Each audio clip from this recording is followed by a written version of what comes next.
क्योंकि ये वो समय है जहां अधिकतर बच्चा सिर्फ इंतजार कर रहा है कि वैकेंसी आएगी कि नहीं आएगी, बड़ा यक्ष प्रश्न होता है। कुछ बच्चे कहते हैं सर आचार संहिता लग जाएगी, ये हो जाएगा। उन सब चीजों से हटकर यदि तुम अपने घर को छोड़ चुके हो और तुम यदि ये मानस बना चुके हो कि मुझे इसकी प्रिपरेशन करनी है, तो आप भीड़ से हट चुके हैं, याद रखना। क्योंकि वैकेंसी डेफिनेटली आनी है, ये मैंने आपको पहले ही बोला था। महीना 2 महीना कितनी भी लेट हो जाए, बट 100% आनी है।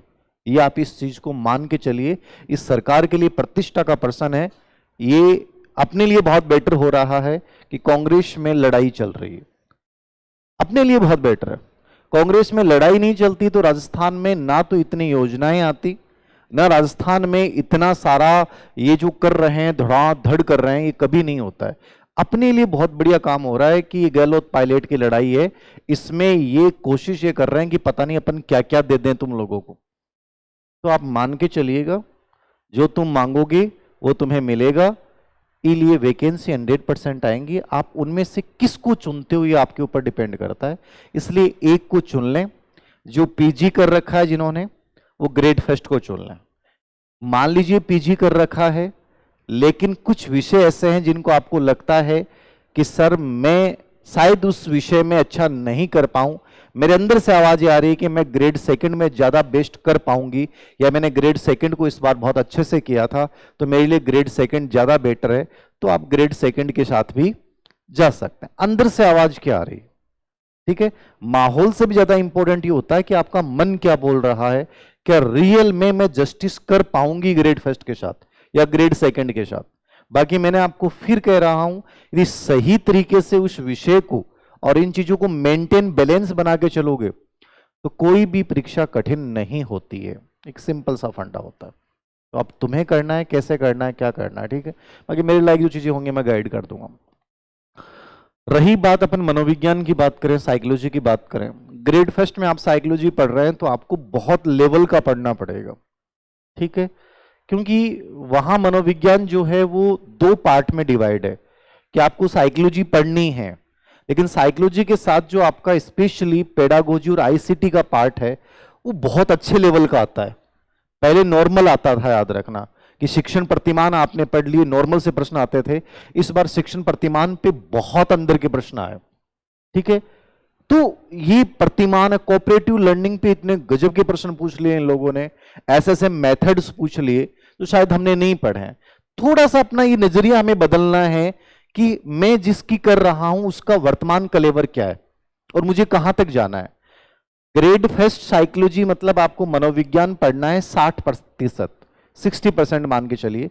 40% आपको पढ़ना है पेडागोजी प्लस आईसीटी, समझ रहे हैं आप। ग्रेड सेकंड आप कर रहे हैं तो आपको कंप्लीट एजुकेशनल साइकोलॉजी पढ़नी है। यानी ग्रेड सेकंड में एजुकेशनल साइकोलॉजी पढ़ने का मतलब ये होता है कि आपका प्री रिट की साइकोलॉजी तैयार हो गई, रिट मेंस की साइकोलॉजी आपकी तैयार हो गई, सीटेट की साइकोलॉजी आपकी तैयार हो गई, डीएसएसबी की साइकोलॉजी आपकी तैयार हो गई, केवीएस की साइकोलॉजी आपकी तैयार हो गई। मतलब साइकोलॉजी के नाम पे आपको ये नहीं लगेगा कि यार कुछ छूट गया है क्या, क्योंकि वहां कंप्लीट साइकोलॉजी है। चाहे वो पीटीआई सेकंड ग्रेड देख लें, ग्रेड थर्ड देख लें, ग्रेड सेकंड देख लें, प्री रिट देख लें, सीटेट देख लें, यानी कंप्लीट मनोविज्ञान जो आता है वो आता है ग्रेड सेकंड में, ठीक है। ग्रेड फर्स्ट मैंने बता दिया आपको 2 पार्ट में चलना है, यानी एजुकेशनल साइकोलॉजी भी पढ़ना है, और सबसे इंपॉर्टेंट जो चीज आप लोगों के कम समझ में आती है, जो सबसे कठिनाई आपके सामने पैदा करती है, वो है पेडागोजी वाला पार्ट और आईसीटी वाला पार्ट। आईसीटी में ऐसा कुछ भी नहीं है। इस बार के जो पेपर हुए हैं उनमें आईसीटी की एक अलग धारणा हमारे सामने आई है। पेडागोजी की धारणा जो हमारे सामने आई है वो आई है कि इसको बहुत डीपली पढ़ना है। मतलब हर पेपर हमें कोई ना कोई संकेत देता है, समझ रहे हैं ना, कोई ना कोई एक इंडिकेशन देता है कि मुझे ये समझना है कि रियल में मुझे उस विषय को तैयार कैसे करना है। तो एक माइंडसेट आपको तैयार करना है। और कौन सा माइंडसेट तैयार करना है बताओ? अरे कौन सो कर सो, कौन सा माइंडसेट तैयार करोगे? बोलो तो। आवाज आ रही है कोई पीछे से? कोई आवाज आ रही है क्या? आपको ये माइंडसेट तैयार करना है। तैयार हैं आप लोग? तैयार हैं इसके साथ? पक्का? Very good. और कुछ इसके अलावा कुछ तैयार करना, फिक्स माइंडसेट के साथ बढ़े अपन आगे, कभी सक्सेस नहीं हो सकता। बताओ, कितना समझाता हूं यूट्यूब के ऊपर, कोई फर्क ही कौन पड़ रहे हो, तनाव में आ रहे हो, मन लाग रहे हो, थारे समझ आ रही गुरु जी माने ओ कौन पता चल रही हो कि हो रही हो क्या लाइफ में, डिसीजन नहीं ले पा रहे हैं, समझ में नहीं आ रहा करा क्या की आ तो होगा कराऊं, लेकिन आपको नहीं समझ में आ रही। ग्रोथ माइंडसेट, ठीक है, ग्रोथ माइंडसेट के साथ अपने को आगे बढ़ना है। कल मैंने एक टेलीग्राम पे एक लाइन एक डाला था, मैंने एक सिंबल सा था, ठीक है ना, एक व्यक्ति है वो चेयर पे बैठा हुआ है, ठीक है ना, बुद्धि ऊपर है, किताबों के ऊपर बैठा हुआ है, वो नीचे किताबें हैं उसके, और एक था जिसका दिमाग जो है वो उन किताबों को उठाए भाग रहा है। ग्रोथ माइंडसेट, ग्रोथ माइंडसेट का मतलब यह है कि जो हमेशा बदलाव की अपेक्षा करता है, जो हमेशा परिवर्तनों को स्वीकार करता है, जो नित्य दिन अपने अंदर सुधार करता है कि सर मेरे अंदर ये कमी थी बट कल इंप्रूव हो जाएगी। समझ रहे हो ना आप, ये ग्रोथ माइंडसेट है जो हमेशा अपने आप को अपडेट रखने का प्रयास करता है कि मैं अपने आप को बेटर कैसे बना सकता हूं, और हर व्यक्ति से मैं नया क्या सीख सकता हूं, हर दिन से मैं नया क्या सीख सकता हूं, ठीक है, पिछले एग्जाम पेपर से मैं क्या सीख सकता हूं, क्या मैं रियल में तैयार हूं 2023 के लिए। और फिक्स माइंडसेट ये है कि मैं चलता तो आ रहा हूं सर, जो चल रहा है वो चलने दो, मैं उनको चेंज नहीं करना चाहता, उस एनवायरनमेंट को चेंज नहीं करना चाहता, अपनी उस मानसिकता को चेंज नहीं करना चाहता जो मेरे अपने प्रति बनी हुई है कि सर मैं ऐसा ही हूं। ग्रोथ माइंडसेट कहता है कि मैं ऐसा था बट मैं ऐसा रहूंगा नहीं। ग्रोथ माइंडसेट ये कहता है कि मैं हो सकता हूं कमजोर था बट मैं भविष्य में कमजोर नहीं रहूंगा, हो सकता है मुझे विषय नहीं आया लेकिन मैं इसको सीख जाऊंगा, हो सकता है मेरे नोट्स बनाने में कमी है, मेरी लर्निंग एडेप्टेबिलिटी में कमी है, ठीक है, मेरी पता नहीं किस किस चीज में कमी है बट मैं उनको इंप्रूव करता जाऊंगा। ये ग्रोथ माइंडसेट है, याद रखना। तो हमें इसके साथ आप बहुत बड़े इंसान बन सकते हो, और यदि इसके साथ आप आगे चलते हैं तो लाइफ बदल नहीं सकते, कभी नहीं बदल सकते। आप एक साधारण है, साधारण ही रहेंगे, याद रखना। और यहां यदि आप चलते हैं तो आप कुछ भी बदल सकते हो। मैं तो आप लोगों को बोलता हूं, और मैंने देख के सीख लिया करो थे, मैंने देख की सीख लिया करो थे। मैं परसों यूनिवर्सिटी, कल परसों, हाँ परसों यूनिवर्सिटी मैं हॉस्टल में मैं रहा हूं, तो उस एल्यूमिनी उनकी मीट थी तो मैं वहां गया, तो मेरे कुछ बैचमेंट मिले, तो मैं वहां गया हॉस्टल में, तो मुझे देखते ही कितने बैच निकल गए। मान लीजिए मैं 2005-06 में यूनिवर्सिटी में पढ़ा, उसके बाद बहुत सारे बैचेज निकल गए, तो पता नहीं कितने बच्चे वहां से निकले हुए और वो टीचर बने हुए, कोई ग्रेड फर्स्ट, कोई ग्रेड सेकंड, अलग डिपार्टमेंट्स में, ठीक है। मुझे थोड़ी पता था, उनको ये नहीं पता कि मैं उस हॉस्टल में रहा हूं। तो मैं जैसे गया तो वहां इतना सारा ग्रोथ, जो पूरी भीड़ जो है वो मुझे देखने लगी। अब वहां मेरे बैचमेट के भी लोग थे, अब वो मेरे से इंटेलिजेंट थे बेहद, हॉस्टल में भी वैसे यूनिवर्सिटी में, वो मतलब मेरे से पहले जल्दी नौकरी लग गए, वो मतलब अपने आप को ऐसे मानते थे सुपीरियर। जब उन्होंने मेरा वो स्वागत देखा, बच्चों का मेरे प्रति वो एटीट्यूड देखा, बच्चे जो सेल्फी लेने के लिए जिस प्रकार से पूरी भीड़ मेरी तरफ उमड़ी, तो उन्होंने बाद में मेरे से पूछा, बोले यार ये चमत्कार कैसे हुआ, हम तो तुम्हें ऐसे समझते थे कि तू एकदम साधारण सा था, उस समय एकदम साधारण ही रहता था, हमें लगा नहीं था कि हमें कोई जानता नहीं है यहाँ पे बच्चा, और तुम्हें पूरा 2019, 20, 21, 22, 23 तक के जो बच्चे हैं वो जानते हैं। फर्क क्या था, उन्होंने मेरे प्रति एक फिक्स माइंडसेट सेट कर रखा है कि जो नॉर्मली पढ़ाई में ठीक होता है या उसका विषय ये होता है, वो बच्चा बहुत आगे चला जाता है। ग्रोथ माइंडसेट ये कहता है कि आपकी परिस्थितियां 1000 बार कमजोर हैं, आप बेहद कमजोर हैं, लेकिन आप हमेशा आगे बढ़ने की यदि इच्छा रखते हैं तो आप बहुत बेहतर बनते चले जाएंगे। ये मैं आपको कह रहा हूं कि मैं बहुत साधारण रहा हूं, यानी मेरे साथ वाले आज भी ये मानने को तैयार नहीं है कि मैं इस मुकाम तक पहुंच सकता हूं। तो आप भी अपने अंदर ये धारणा बदल लें कि तुम लोग बेहद कमजोर रहे हो, तुम लोगों ने भी ग्रेड थर्ड का एग्जाम दिया है, अर्थे 48,000 में सिलेक्ट कोने आए को मतलब क्या है? इको मतलब तो दुनिया की नजर में तो ये कि थे क्या जोगा ही को नहीं है, मान लो। समझ रहे हो? 48,000 में सिलेक्शन नहीं होना, दुनिया समाज आपके प्रति क्या धारणा बना के बैठा है? जगह को 48 में नहीं होना है, बिको 6-8 हजार के जो ग्रेड फर्स्ट सेकंड आओ हम के नाकू उपयोग होते हैं, अनुमान लगा लो। दुनिया ने आपके बारे में क्या तय कर लिया, ये बना रखा है। पूरी दुनिया, तुम्हारा समाज, तुम्हारे रिलेटिव, तुम्हारे साथ वाले, सब ने तुम्हारे प्रति ये बना रखा है। अब चाहो तो तुम इसके साथ जी सकते हो, चाहो तो इसके साथ जी सकते हो, और चाहो तो उनकी कंप्लीट धारणा को 1 साल बाद बदल डालो तुम, जब तुम उनको आश्चर्यचकित कर दोगे जैसे मैंने उन लोगों को किया। समझ रहे हैं आप किसी को भी आश्चर्यचकित कर सकते हो इसके साथ, ग्रोथ माइंडसेट के साथ, कि तुम इस चीज को स्वीकार कर लो कि हो सकता है मेरा नहीं हुआ हो, इतनी बड़ी भर्ती में नहीं हुआ हो, लेकिन मैं मात्र 500, 200, 100, 50 पोस्टों में भी अपना सिलेक्शन ले सकता हूं। ये सबसे इंपॉर्टेंट चीज, और ये हमें केवल ग्रोथ माइंडसेट सिखाता है। तो लाइफ में इसके साथ आगे बढ़ना है, ठीक है। उस दिन भी मैंने एक बात बोली थी, लाइफ बदलती है छोटी छोटी आदतों से। मैंने एक बुक पढ़ी है और उस बुक को मैं बहुत अप्लाई कर रहा हूं। विश्वास की शक्ति बहुत बड़ी होती है, और विश्वास की शक्ति में स्ट्रॉन्ग बनाने वाला एक पावर है जिसको अपन बोलते हैं प्रार्थना, प्रेयर, ठीक है। मैंने उस दिन भी बोला था कि प्रार्थना अपने प्रति किया करो, ये बहुत जरूरी है, याद रखना। ये डेली अपनी क्लास का एक रूटीन रहेगा। मैं इसको मैजिक के रूप में अप्लाई कर रहा हूं, अपने जीवन में कर रहा हूं, मेरे से जुड़े रहने वाले प्रत्येक बच्चे को कर रहा हूं, जहां बच्चों की मैं काउंसलिंग कर रहा हूं उन बच्चों के साथ मैं इसको यूज कर रहा हूं। आप भी इसको अपनी एक हैबिट बना लें, ठीक है। और नहीं तो अपनी क्लास में जरूर रहेगा।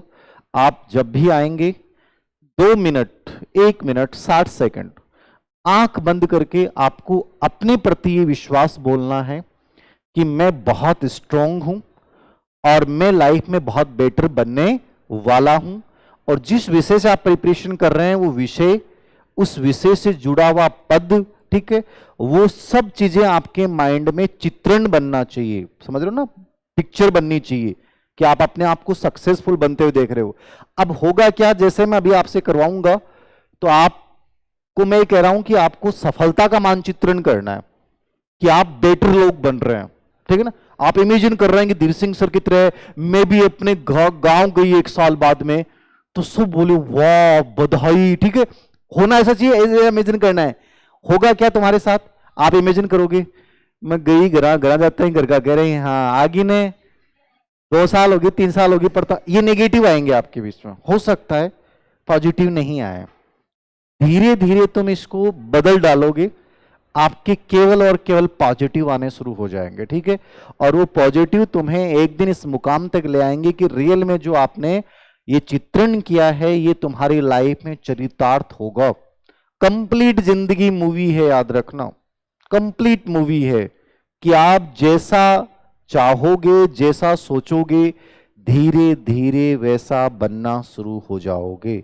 अचानक से बदलाव नहीं आएगा कि तुम एक दिन प्रार्थना करोगे विश्वास के साथ और तुम्हारी लाइफ में वैसा हो जाएगा, लेकिन धीरे धीरे तुम्हारी हैबिट इतनी गजब की बन जाएगी कि तुम जो सोचते हो वही होगा।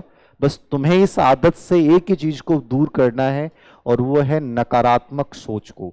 मैं तुम्हारी लाइफ से कंप्लीट गायब कर दूंगा, और तुम 2 महीने 4 महीने बाद में इस दुनिया में, समाज में एक अलग व्यक्तित्व के रूप में नजर आना शुरू हो जाओगे। आपको लगेगा कि मेरी लाइफ में बहुत बड़ा बदलाव आ रहा है। आंख बंद करोगे मेरे साथ और अपने मन में अपने ऊपर चित्रण करोगे कि मैं एक बहुत सफल इंसान बन रहा हूं।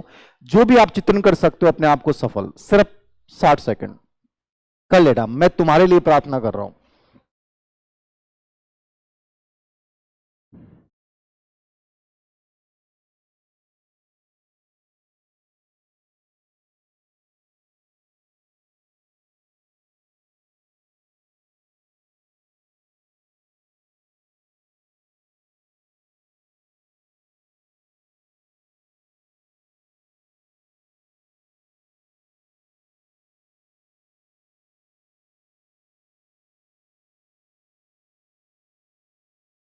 खोलो।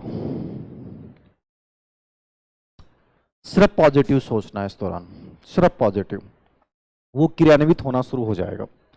पूरी जो तुम्हारी ऊर्जा है ना वो पूरा काम करना शुरू कर देगी, याद रखना। कंप्लीट मैजिक है। और धीरे धीरे आपको लगेगा कि आप खुद की जिंदगी बदल रहे हो, दूसरों की जिंदगी बदलना भी शुरू कर दो। किसी के लिए नेगेटिव नहीं सोचना। रूममेट ने तुम्हें सुबह सुबह परेशान कर दिया, फिर भी तुम उसके लिए प्रार्थना करोगे कि उसकी जिंदगी में खुशहाली आए, एक गजब पॉजिटिविटी आएगी। आपके गुरुजी उसका क्या इतनी परेशान करिए, बिकॉज जिंदगी में कीड़ा पड़े बेकार करो, कठाओ मिली है, मेरा ही दिमाग खराब है, मन नहीं पाएंगी क्यों मिली, सर ने बढ़िया रूममेट मिली, माल है रूम में, करो कठावा आई एक बेकार से। कभी बुरा होता जाएगा, आप परेशान होते जाओगे। आप प्रार्थना करो कि यार वो बदलेगी, वो बहुत अच्छी लड़की बन जाएगी, हम बहुत पॉजिटिवली रहना शुरू कर देंगे। सब चीजें पॉजिटिवली हो रही हैं, धीरे धीरे मैजिक काम करेगा, आपके जीवन में बहुत बदलाव आएंगे। तो साइकोलॉजी केवल पढ़नी नहीं है, साइकोलॉजी को अप्लाई करना शुरू कर दो लाइफ में, जिंदगी बदलना शुरू हो जाती है, याद रखना। आप केवल ये मत मानो कि आप एक गवर्नमेंट सर्वेंट बन जाओगे, गवर्नमेंट सर्वेंट के रूप में एक सक्सेसफुल इंसान बन जाओगे। उससे बेटर आपको मानना है कि मुझे एक बहुत अच्छा इंसान बनना है यार। आप जिस फील्ड में जाओगे ना उस फील्ड में बहुत बेटर कर पाओगे, ये बहुत बड़ी बात होती है। एक अच्छा इंसान बनना है तो हमेशा अपने लिए और दूसरों के लिए हमें क्या करनी है, एक अच्छी प्रार्थना करनी है। अब बात करें अपन साइकोलॉजी की थोड़ी सी। मनोविज्ञान मैंने कहा कि ग्रेड फर्स्ट के बच्चे अधिकतर हैं, ग्रेड सेकंड के बच्चे हैं, ठीक है। अपना ये बैच जो चलेगा वो एक प्रकार से कंबाइंड बैच चलेगा फिलहाल, ठीक है, उसके बाद मैं देख लूंगा। कुछ टॉपिक ऐसे हैं जो आपको ग्रेड फर्स्ट में ही पढ़ने हैं और कुछ टॉपिक ऐसे हैं जो ग्रेड सेकंड में, तो मैंने कहा कि आपको एजुकेशनल साइकोलॉजी पूरी पढ़नी है।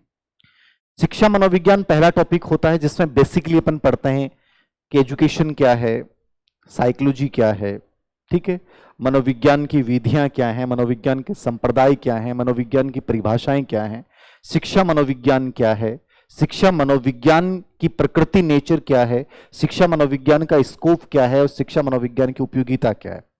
एक तो ये होता है कि अपन पूरा कंप्लीट टॉपिक समझें, ठीक है।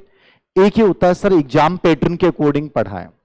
मैं क्लासरूम में जब भी आपको पढ़ाऊंगा तो मैं दोनों चीजें आपको बताऊंगा, बस आप ये है कि आपका ध्यान बहुत स्ट्रांग होना चाहिए। जैसे मैंने कहा कि मैं जैसे आपको 1 मिनट प्रार्थना करवाऊंगा उस समय आपका ध्यान डाइवर्ट होगा शुरुआत में 8 दिन 10 दिन 20 दिन, ठीक है।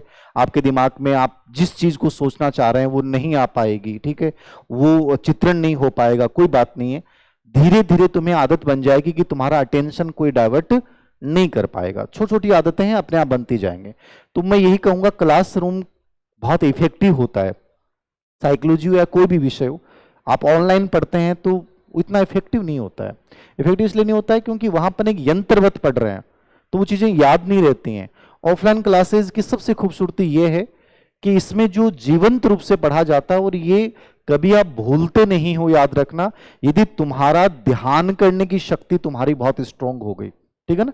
मान लीजिए मैंने टॉपिक पढ़ाया, ये टॉपिक पढ़ने के बाद आपको रूम पे जाने के बाद 15 मिनट 20 मिनट केवल उस पर सोचना है, पढ़ना है ही नहीं, केवल उस टॉपिक पे आपको सोचना है अपने माइंड में।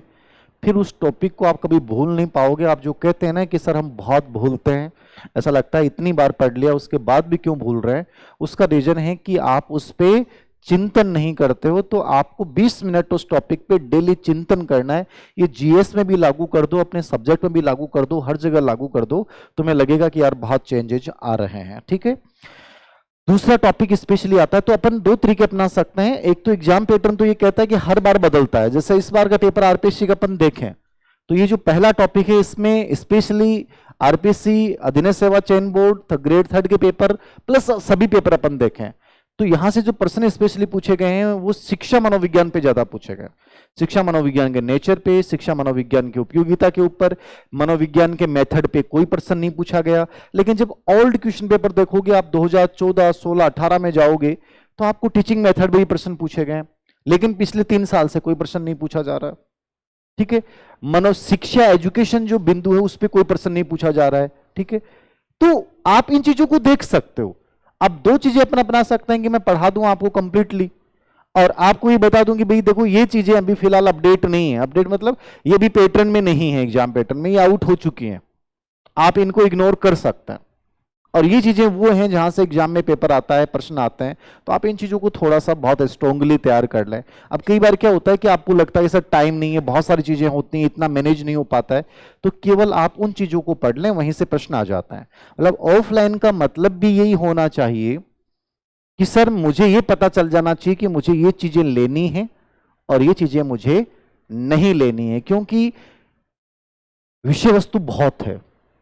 मैंने कहा कि मैं इतना पढ़ा सकता हूं तुम लोगों को, इतना ज्ञान दे सकता हूं किसी बिंदु पे, वो अथाह है, लेकिन आप जब उसको लर्न नहीं कर सकते ना, तो आपके लिए उसकी उपयोगिता नहीं है। यदि वहां से प्रश्न नहीं आता तो उसकी आपकी यूटिलिटी नहीं है। क्योंकि आपको यदि सिलेक्शन लेना है तो दो कॉन्सेप्ट अलग करके चलिएगा। आपको विद्वान नहीं बनना है, आपको विद्वान नहीं बनना है। कोचिंगों में कई बार होता है ना, आपको कोई टीचर अलग पढ़ा रहा है, बहुत डिफरेंट पढ़ा रहा है, आपको तो मेरे पढ़ाई नहीं है। यदि आप पेपर्स जाके मिलान कीजिए, यदि वहां से उसका रिलेशन नहीं है, तो वो आपको बेवकूफ बना रहा है। याद रखना, आपको वो इसलिए बेवकूफ बना रहा है कि आपको फील हो कि अरे गजब पढ़ा रहा है, ये चीज तो बहुत डिफरेंट है। अरे वो जो चीज डिफरेंट पढ़ा रहा है, क्या वो एग्जाम पैटर्न से जुड़ी हुई है कि नहीं जुड़ी हुई है, ये सबसे पहले अपने को जानना है। उसी से अनुमान लग जाएगा कि आपको बेवकूफ बना रहा है या क्या कर रहा है। तो एकदम से आपको क्या पढ़ना है, मुझे सिलेक्शन लेना है सर, मुझे रिलेवेंट चीजें पढ़नी है, तो मैं आपको एक मीडियम रवैया अपनाऊंगा। कौन सी चीजें अभी फिलहाल जो है एग्जाम पैटर्न में हमें उनको बहुत अच्छे से कवर करना है, और बाकी चीजों को अपने को हल्का हल्का इग्नोर करना है। ठीक है, तो अपन एक स्मार्ट स्टडी के ऊपर चलेंगे कि ये चीजें बहुत बेहतरीन है, इन चीजों को मुझे बहुत अच्छे से कवर करना है, और ये चीजें मैं इग्नोर कर सकता हूं या कर सकते हूं। दूसरा टॉपिक आपका आता है शिक्षा मनोविज्ञान के बाद डेवलपमेंट, चाइल्ड डेवलपमेंट, जिसको बाल विकास बोल दो। अब बाल विकास को जैसे आप पढ़ते हैं, तो जब प्री रीट आप यानी जो हमारी रीट एग्जाम होती है उसको जब आप पढ़ते हैं, तो वहां चाइल्ड डेवलपमेंट बहुत इंपॉर्टेंट टॉपिक बन जाता है, वहां एक अलग लेवल आ जाता है, पूरा चाइल्ड डेवलपमेंट पढ़ना पड़ता है। लेकिन जब आप ग्रेड फर्स्ट पढ़ते हैं, तो ग्रेड फर्स्ट में आपको चाइल्ड डेवलपमेंट बेसिकली ये तो पढ़ना है कि ग्रोथ क्या है, डेवलपमेंट क्या है, ठीक है, आपको विकास की सिद्धांत क्या होते हैं, प्रिंसिपल्स ऑफ डेवलपमेंट क्या हैं, ठीक है, विकास की अवस्थाओं में शैशव, बाल्यावस्था और किशोर अवस्था। तो ग्रेड फर्स्ट में स्पेशली आपको केवल किशोर अवस्था के संदर्भ में physical development, mental development, emotional development, ठीक है, सोशल डेवलपमेंट, मॉरल डेवलपमेंट, ये आपको पढ़ना होता है। ठीक है, जब ग्रेड सेकंड में इसी टॉपिक को पढ़ते हैं तो आपको कंप्लीट पढ़ना पड़ता है, चाहे वो शेष अवस्था हो, चाहे वो बाल्यावस्था हो, चाहे किशोर अवस्था हो। समझ रहे हैं आप? ठीक है, अब यही इसी टॉपिक को इन्होंने ग्रेड थर्ड में अलग रूप में बना दिया कि केवल आपके सिलेबस में डाल दिया इन्होंने विकास के सिद्धांत। क्या डाल दिया? विकास सिद्धांत। अब ये अलग चीज है कि वहां से प्रश्न पूछने का तरीका, बाल्यावस्था से ही प्रश्न पूछ लिए, इरिक्शन से प्रश्न पूछ लिए, नेति विकास से प्रश्न पूछ लिए, इमोशनल डेवलपमेंट से प्रश्न पूछ लिए। तो यहां मेरी आपको ये राय ये है कि इस टॉपिक को आप बहुत अच्छे से कवर कर लें, बढ़िया तरीके से पूरा ही पढ़ लें, याद रखना। और जब आपको ये लगे कि एग्जाम का समय आ गया, उस समय ग्रेड फर्स्ट वाले स्पेशली जो है इसमें विकास का सिद्धांत, ग्रोथ, डेवलपमेंट और किशोर अवस्था के संदर्भ में बहुत अच्छे से देख जाएं। बाकी चीजों को इग्नोर कर सकते हैं, लेकिन यदि बाकी चीजें आपकी पढ़ी हुई हैं तो आपके अंतर्गत वो समझ क्रिएट कर देती हैं, और समझ का बनना आपके लिए प्रश्नों को हल करने में बड़ा फायदेमंद देता है। ठीक है ना? तो कोशिश ये करेंगे समझें हर चीज को जानना और समझना। वो आपकी नई चीज भी आपके एग्जाम में आती है तो आपके अंतर्गत एक ये तय हो जाता है कि यार ये चीजें इसमें नहीं आती, ये चीजें इसमें नहीं आती। तो पढ़ लेना बेहतर है इस टॉपिक को कंप्लीटली सभी बच्चों को। फिर अपन चलते हैं तीसरे टॉपिक में, उसका नाम है अधिगम लर्निंग। नॉर्मली क्लास में सबसे पहले मैं यही टॉपिक स्टार्ट करता हूं क्योंकि मेरा फेवरेट है, अंडरस्टैंडिंग टॉपिक है। ठीक है, काफी टाइम लेता हूं इस टॉपिक में क्योंकि ये टॉपिक है भी इस लाइक। सबसे अधिक यदि आपको कोई समझने वाला टॉपिक है तो वो लर्निंग होता है, याद रख। क्यों होता है? क्योंकि इससे आप खुल जाओगे, आपका कॉन्फिडेंस बहुत अच्छा हो जाएगा साइकोलॉजी में कि यार ये चीजें मेरे समझ में आ गई तो मैं किसी भी बस पूरी साइकोलॉजी में अच्छा कर सकता हूं। ठीक है, तो ये बड़ा शानदार टॉपिक है, बड़ा जानदार टॉपिक है। ठीक है, और ये आपको अपने व्यवहारिक जीवन में बड़ा उपयोग करने वाला है। आपका जीवन के प्रति जो आपका नजरिया है वो भी डेवलप करता है, आपके भविष्य की परवरिश के रूप में, बच्चों की परवरिश के रूप में बड़ा हेल्पफुल टॉपिक होता है। तो इसको बहुत अलग लेवल पे अपन पढ़ते हैं क्योंकि बहुत समझने वाला टॉपिक होता है। लगभग 17-18 घंटे केवल मैं एक टॉपिक यही पढ़ाऊंगा, तो आप इसी से अनुमान लगा लो कि 17-18 घंटे एक टॉपिक, लर्निंग टॉपिक को पढ़ाने का मतलब आप समझ सकते हैं कितना समय मैं इस टॉपिक को दूंगा। उसका उद्देश्य ये है कि आपके कॉन्फिडेंस लेवल को बिल्ड करना और एक एक समझ को क्रिएट करना कि यार रियल में लर्निंग टॉपिक क्या है। ये बहुत अच्छा टॉपिक है, ठीक है। लेकिन इस बार मैं शुरुआत जो कर रहा हूं वो बेसिक टॉपिक शिक्षा मनोविज्ञान से ही करूंगा, ताकि आपका नॉर्मली एक लगे कि हाँ सब बेसिक चीजें शुरू हो रही हैं, मनोविज्ञान शिक्षा, ठीक है। जब तक अपने बच्चे और भी जुड़ जाएं, ठीक है ना, जैसे बच्चों को पता चले कि हाँ सर ने बैच शुरू कर दिया है। उसके बाद आता है मोटिवेशन टॉपिक। अब मोटिवेशन टॉपिक ग्रेड फर्स्ट में नहीं आता है, समझ रहे हैं आप। मोटिवेशन केवल ग्रेड सेकंड में आता है, ग्रेड थर्ड में आता है, प्री रीट में आता है, सीटेट में आता है, डीएसएसबी, केवीएस, ये सब एग्जाम्स में आता है। बट ग्रेड फर्स्ट में आपको मोटिवेशन नहीं पढ़ना पड़ता। बहुत सिंपल टॉपिक है मोटिवेशन, अभिप्रेरणा, साधारण सा टॉपिक है, इजी वे में आपको पढ़ना है। मोटिवेशन का अर्थ क्या है, मोटिवेशन के प्रकार क्या है, मोटिवेशन के सिद्धांत क्या है, मोटिवेशन की विशेषताएं क्या है। अच्छा टॉपिक है और अधिगम से जुड़ा हुआ टॉपिक। ये केवल ग्रेड सेकंड के बच्चों को पढ़ना है या ग्रेड थर्ड के बच्चों को पढ़ना है। उसके बाद आता है पर्सनैलिटी, व्यक्तित्व। ये भी ग्रेड फर्स्ट में पढ़ना नहीं होता है, केवल grade second, grade third, PTI, ये और बाकी जितने भी एग्जाम्स करेंगे आप educational psychology related, pedagogy related, वहां सब जगह आएगा। तो पर्सनैलिटी भी एक अच्छा टॉपिक है, लेकिन ग्रेड फर्स्ट वाले बच्चों को नहीं पढ़ना। उसके बाद आता है समायोजन, एडजस्टमेंट। समायोजन टॉपिक स्पेशली ग्रेड फर्स्ट में भी आता है, ग्रेड सेकंड में भी आता है, मतलब सभी में आता है। तो समायोजन और मानसिक स्वास्थ्य, ये दोनों टॉपिक को रिलेवेंट टॉपिक होते हैं, ठीक है ना। ये भी बड़े अप्लाइड बिंदु होते हैं जो अपने जीवन से जुड़े होते हैं। और स्पेशली मेंटल हेल्थ की अपन बात करें तो ये स्पेशली ग्रेड थर्ड में भी यहां से प्रश्न पूछे गए मेंटल हेल्थ से, लेकिन स्पेशली टॉपिक ग्रेड फर्स्ट का है, मानसिक स्वास्थ्य। और आने वाले समय में आपके सबके जीवन का टॉपिक है। मैं क्या बोल रहा हूं, आने वाले टाइम में आपके सबके जीवन का टॉपिक है। मतलब कि 80% आबादी मानसिक रूप से बीमार रहेगी। मेंटल हेल्थ 80% लोगों का खराब रहेगा, 20% लोगों का सही रहेगा। और वो 20% जब 80% के बीच में रहेंगे तो उनका भी क्या हो जाएगा, खराब हो जाएगा। तो आप आने वाले 15 साल बाद में पागलों के बीच में रहेंगे और आप भी उनमें से क्या होंगे, पागल होंगे।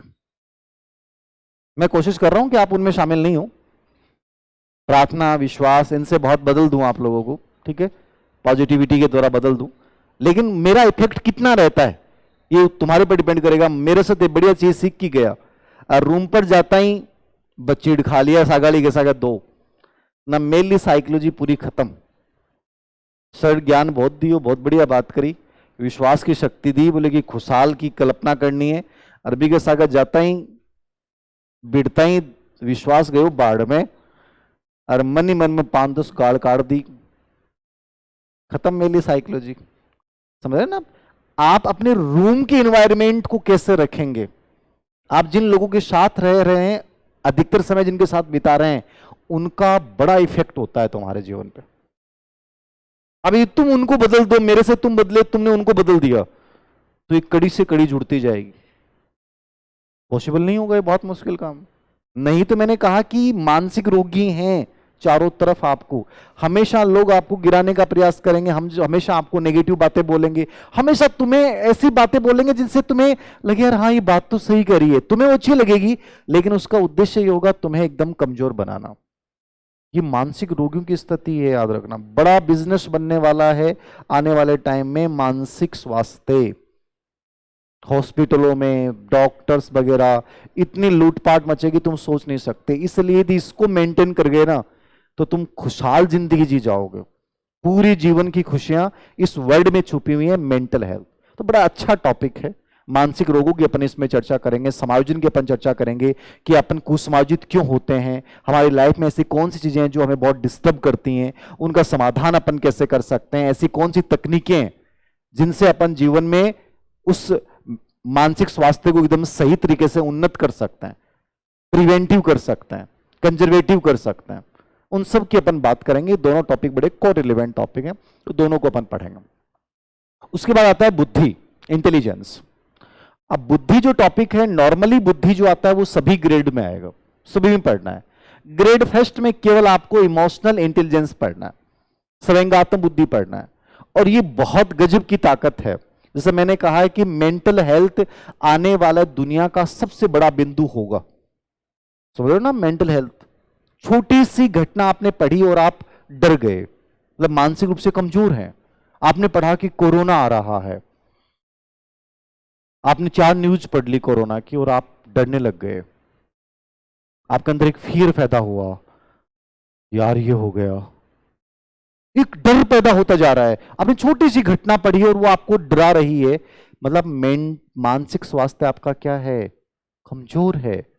अब इसका मतलब नहीं है कि आप कमजोर है तो आप उसको आप अच्छा बना सकते हो, आप उसको, ठीक है ना। इमोशनल इंटेलिजेंस वही बिंदु है, बुद्धि तो जन्मजात ताकत है आपके अंदर जो आप लेके आ गए। मैंने कहा आपकी मेमोरी, आपकी सोचने समझने की शक्ति, ये आपके अंदर जन्मजात है, आपके अंदर डेवलप हो चुकी है। मैं कोई डेवलप नहीं करूंगा इन चीजों को, ये कर भी नहीं सकता मैं डेवलप।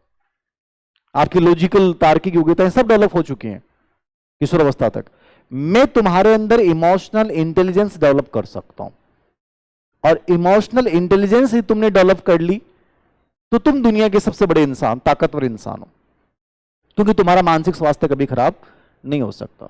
तुम जिन लोगों के साथ रहोगे हमेशा दिलों में राज करोगे, तुम ऐसा जीवन जी के जाओगे जिसके साथ लोग कल्पना नहीं कर सकते, जो कभी किसने सोचा नहीं होगा। या तुम जो भी मैं आपको सफलता का मानचित्रण करवाता हूं इसमें अपने आप को देखोगे कि यार मैं बहुत गजब की जिंदगी जी रहा हूं, मेरा बहुत गजब का घर है, मेरे रिश्ते इतने गजब के हैं, मैं अपनी लाइफ को कंप्लीटली जिंदादिली के साथ जी रही हूं।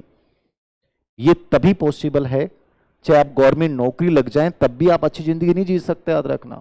मैंने देखा है इतने लोगों को गवर्नमेंट जॉब लगे हुए हैं लेकिन दुखी हैं, भयंकर दुखी हैं, बीपी की टेबलेट लेनी पड़ती हैं, परेशान हैं बुरी तरह, सुसाइड्स के विचार आते हैं। तो ये भ्रम निकाल देना कि गवर्नमेंट जॉब लगने से जिंदगी बहुत अच्छी बन जाती है, ऐसा नहीं है।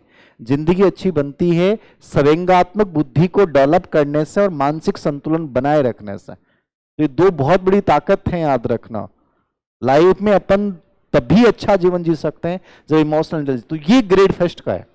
ग्रेड फर्स्ट में इसलिए डाला है इन्होंने क्योंकि आपको किन बच्चों को पढ़ाना है, किशोर अवस्था के बच्चों को। और किशोर अवस्था के बच्चों में सबसे बड़ी प्रॉब्लम यही है कि आपको मानसिक रूप से अस्वस्थता ज्यादा मिलेगी। समझ रहे ना, मानसिक अस्वस्थता की बात कर रहा हूं मैं। कल परसों अखबार में हमने पढ़ा कि एक लड़के को, एक कवि थे, वो बड़े आदर्श गुरु माने जाते हैं, तो उन्होंने टोक दिया प्रेम को लेकर। अब अपन तो क्यों कितनी बार ठोके डाएंगे, अपने मन में ही कोई नहीं कहते गुरु जी के हाँ मार लिया कोई बात को नहीं, ठीक है। अब उसने 1 साल बाद में मार दिया, 1 साल तक उसने उस विचार को दबा के रखा। इससे आप सोच सकते हो मानसिक कितना बड़ा मानसिक रोगी होगा वो बच्चा। गुस्सा आपको एक पल आ सकता है, 10 घंटे आ सकता है, 1 दिन रह सकता है, 2 दिन रह सकता है, लास्ट 4 दिन रह सकता है। यदि 2 दिन 4 दिन बाद में आपके उस विचार उसके बारे में आप सोच रहे हैं तो आप धीरे धीरे मानसिक रोगी की तरफ जा रहे हैं। छोटे छोटे बच्चों में मानसिक रोग देख लो आप कितने गजब के हैं। आप अपने घर के बच्चे को कह दो ना कि बेटा ये गलत है, ऐसा नहीं करना चाहिए, हो सकता है रात को सोते समय तुम्हारा सिर फोड़ के चला जाए। तुम्हारा भतीजा ही था, तुमने ज्ञान दिया धीर सिंह सर से प्रेरित होकर, सल्टाकू काम होगी। Grade first, grade second, grade third सबकी तैयारी। बताओ कि दुनिया अलग है। अब इसका मतलब ये नहीं है कि थे हाथ जोड़ लोगी भाई आप, हाँ अपनी जिंदगी जीवांगा, अच्छी बात करो लेकिन प्रेम से कहो किसी चीज को, एक अलग वे में कहो। कहने का तरीका आपका बहुत डिफरेंट होना चाहिए, क्योंकि दुनिया क्या है, मैंने कहा एक विस्फोट पे बैठी है ये, ठीक है ना। बहुत बुरी स्थिति है हम सबकी, हम इतने फ्रस्ट्रेशन में रह रहे हैं, याद रखना। पूछो मत, तनाव इतना जीवन में इतना भयंकर तनाव है। अभी सिक्के में बच्चे आने शुरू होंगे ना, देखना आप, आज विज्ञापन आ गया कोई भर्ती का, तो लगभग मानसिक रोगी अपने को 70% सिक्के मिलेंगे। कोचिंग में डेली जाएंगे लेकिन वो मानसिक रोगी मिलेंगे आपको। अब आप कैसे टेकल करोगे, देख लेना। आप करो सर डरा रहे हो कि पढ़ा रहे हो, पता नहीं चल रहा आपका अभी तक। खुद को बहुत स्ट्रांग बना लो, याद रखना ये बहुत जरूरी है। ये मैं बार बार ये चीज बोल रहा हूं। ये तभी बनता है जब इमोशनल इंटेलिजेंस को डेवलप करोगे। और इमोशनल इंटेलिजेंस क्या है, अर्जित है। मैंने कहा बुद्धि जन्मजात है लेकिन इमोशनल इंटेलिजेंस क्या है, अर्जित है। तुम इसको सीख सकते हो और ये बहुत गजब की ताकत है, बहुत गजब की ताकत। तुम्हें और चीजों की जरूरत ही नहीं पड़ेगी। तुम्हारे पास पैसा दुनिया भर का आएगा, सुविधाएं गजब की आएंगी, हर चीज अपने आप आएगी। कहते हैं ना कि अलाउद्दीन का चिराग, वो स्थितियां हो जाएंगी, अपने आप हर चीजें आएंगी, तुम बिना मांगे अपने आप तुम्हारी लाइफ में हर चीज आ रही है। वो इमोशनल इंटेलिजेंस सिखाती है। तो ये ग्रेड फर्स्ट का टॉपिक है भाई, ग्रेड सेकंड ग्रेड थर्ड सब में पढ़ना होता है। उसके बाद आता है इंडिविजुअल डिफरेंस, व्यक्तिगत भिन्नताएं। ये केवल REET grade third, grade second, DSSB, KVS, DSSB और केवीएस में बहुत बड़ा पार्ट है इस टॉपिक का। ये डीएसएसबी केवीएस का आप करते हैं भविष्य में, तो वहां बहुत प्रश्न आते हैं। यहां से विविध अधिगमकर्ताओं की समझ के ऊपर बहुत प्रश्न आते हैं, ठीक है। तो यहां अपने को बच्चे पढ़ने पड़ते हैं, प्रतिभाशाली, मंदबुद्धि, बाल अपराधी, ठीक है, सृजनात्मक बालक, अधिगम असक्षम बालक, बाल अपराधी बालक। ये सब सेंटर की जितने भी एग्जाम्स होते हैं उनका एक बहुत बढ़िया बिंदु होता है। आता है ना, बहुत प्रश्न आते हैं यहाँ से। आप केवीएस का, डीएसएसबी का, इनके पेपर्स देखोगे तो बहुत प्रश्न आते हैं। ये आपके बाकी सब में है, केवल ग्रेड फर्स्ट के बच्चों को ये टॉपिक नहीं पढ़ना है।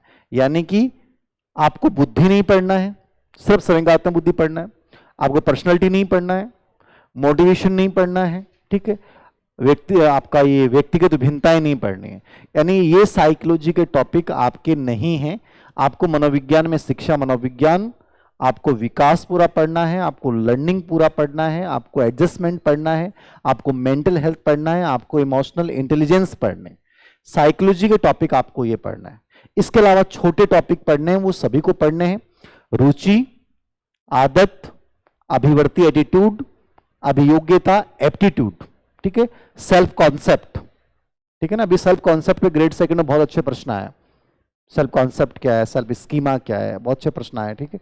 ये एनसीईआरटी के भी बिंदु, अपने एनसीईआरटी की साइकोलॉजी में बहुत अच्छे से इनको कर रखा है। तो ये टॉपिक्स आपको सभी को ही पढ़ना है और सभी को ही मैं पढ़ाऊंगा, ठीक है। संवेदना, प्रत्यक्षीकरण, कॉन्सेप्ट डेवलपमेंट कैसे होता है, चिंतन, थिंकिंग प्रक्रिया क्या होती है, ठीक है। प्रत्यक्षीकरण पे बहुत प्रश्न आए हैं इस बार, ठीक है। स्पेशली अधीनस्थ सेवा चयन बोर्ड का एग्जाम देते हैं तो वहां बहुत प्रश्न आता है। तो ये छोटे मोटे बिंदु हैं जो आपको सभी को पढ़ना है। उसके बाद ग्रेड सेकंड का सिलेबस यहां समाप्त हो जाता है, यानी स्पेशली साइकोलॉजी आपका कंप्लीट हो जाता है। ये ग्रेड सेकंड का भी समाप्त हो गया, ग्रेड थर्ड का भी हो गया, सबका हो गया। यानी एजुकेशनल साइकोलॉजी आपको यहां तक पढ़नी पड़ती है। टोटली एजुकेशनल साइकोलॉजी यही होती है, याद रखना। अब ग्रेड फर्स्ट में जो अपने को डिफरेंट पढ़ने हैं वो क्या पढ़ने हैं, आपको कम्युनिकेशन पढ़ना है, संप्रेषण पढ़ना है। और संप्रेषण इस लेवल पे पढ़ो कि आपका नेट का फर्स्ट पेपर भी हो जाए, कि आपका ड्रीम है कि मेरी नेट होनी चाहिए, तो ये आपके नेट में भी काम आता है। और यदि आप डीएसएसबी और केवीएस का एग्जाम देते हैं या हरियाणा की जो टीजीटी पीजीटी देते हैं वहां भी ये टॉपिक आता है। तो कम्युनिकेशन आपको डिफरेंट लेवल पे पढ़ना पड़ता है। बहुत अच्छा टॉपिक है, एक प्रश्न आता है और अच्छे से इसको कवर करना है, लेवल बढ़ता जा रहा है इनका। दूसरा टॉपिक आता है यहाँ पे शिक्षण प्रतिमान। ये मैंने कहा कि पहले एकदम नॉर्मल प्रश्न आते थे, आजकल इसके अंदर से प्रश्न आने लगे, मतलब बदलता है स्वरूप, समझ रहे हैं आप, मैं आपको बार बार बोल रहा हूं। 2000 अभी आपकी 22 की जो ग्रेड फर्स्ट के पेपर हुए हैं उनमें यहां से जो प्रश्न पूछे गए हैं वो ऐसे पूछे गए हैं जो आपको अंदर, ठीक है, यानी प्रतिमान के उद्देश्य क्या है, प्रतिमान की संरचनाएं क्या है, तो बहुत डीपली आपको पढ़ना पड़ेगा इसमें सभी प्रतिमान। बहुत अच्छा टॉपिक है और काफी इंपॉर्टेंट टॉपिक है।